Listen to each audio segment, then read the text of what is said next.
वफाकी पार्लिमानी सेक्रेटरी बराए रेलवे मियां फरख हबीब जब अपने मेज़बान पाकिस्तान तहरीक इंसाफ के सीनियर रहनुमा तारिक जावेद के हमरा बर्लिन पहुंचे तो इदारा मिनहाजुल कुरान के सदर हाजी सदीक अकबर, जनरल सेक्रेटरी मियां इमरानुल हक, पाकिस्तान तहरीक इंसाफ जर्मनी के रहनुमा राना वसीम, मुमताज़ कारोबारी शख्सियत मुख्तार अहमद, चौधरी गुलशाद रऊफ पड़ाइच और आमिर ने शानदार इस्तकबाल किया और फूलों के गुलदस्ते पेश किए। तारिक जावेद ने मेहमानों के एजाज़ में पुरतकल्लुफ़ शुक्राना भी दिया। इस मौका पर गुफ्तगू करते हुए वफाकी पार्लिमानी सेक्रेटरी मियां फरख हबीब ने कहा कि मैं शानदार इस्तकबाल पर बर्लिन के पाकिस्तानी कम्युनिटी का शुक्रिया अदा करता हूँ, खसूसन अपने बड़े भाई तारिक जावेद का, जिनकी मेहनत की बदौलत मुझे इलेक्शन में कामयाबी मिली। यूरोप के दौरे के दौरान भी इन्होंने मेरा बहुत ख्याल रखा। फरख हबीब ने मीडिया से गुफ्तगू करते हुए ओवरसीज पाकिस्तानियों के मसाइल हल करने की भी यकीन दहानी करवाई।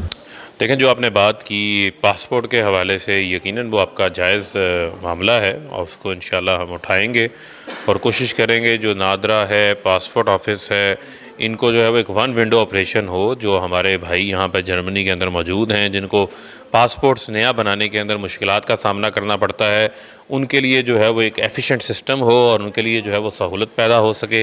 इसी तरीके से जो PIA है उसको रीवैम्प हम कर रहे हैं। पहले फ्रैंकफर्ट फ़्लाइट आती थी और आपकी तजवीज़ ज़रूर वहाँ पर रखेंगे कि जो फ्रैंकफर्ट की फ़्लाइट है दोबारा जर्मनी की डायरेक्ट फ़्लाइट वो बहाल की जा सके। इसी तरीके से जो नए बच्चों की पैदाइश का मामला है, उस हवाले से जो उनकी रजिस्ट्रेशन का मसला है उसको भी इंशाल्लाह वहाँ पर उठाएंगे। इसी तरह जो आपका POC कार्ड है उसके हवाले से भी जो है वहाँ पर पाकिस्तान में जाकर आपकी ये तमाम तर तजावीज़ जो हुकामे बाला हैं उनके सामने रखेंगे, ताकि यहाँ के जो लोगों को रोज़मर्रा के मामलात के अंदर जो मुश्किलात हैं उसके अंदर जो है वो हकीकी मानो। रिपोर्ट मतीउल्लाह, जज्बा न्यूज़, बर्लिन। इमिग्रेशन और तारकीन वतन की खबरों से बाखबर रहने के लिए हमारा YouTube चैनल सब्सक्राइब करें और बेल आइकन को क्लिक करें। खूबसूरत इस्लामाबाद की खूबसूरत तरीन बहरिया एनक्लेव में 3, 4 और 5 कमरों के luxury apartments. The Centrium, iconic living.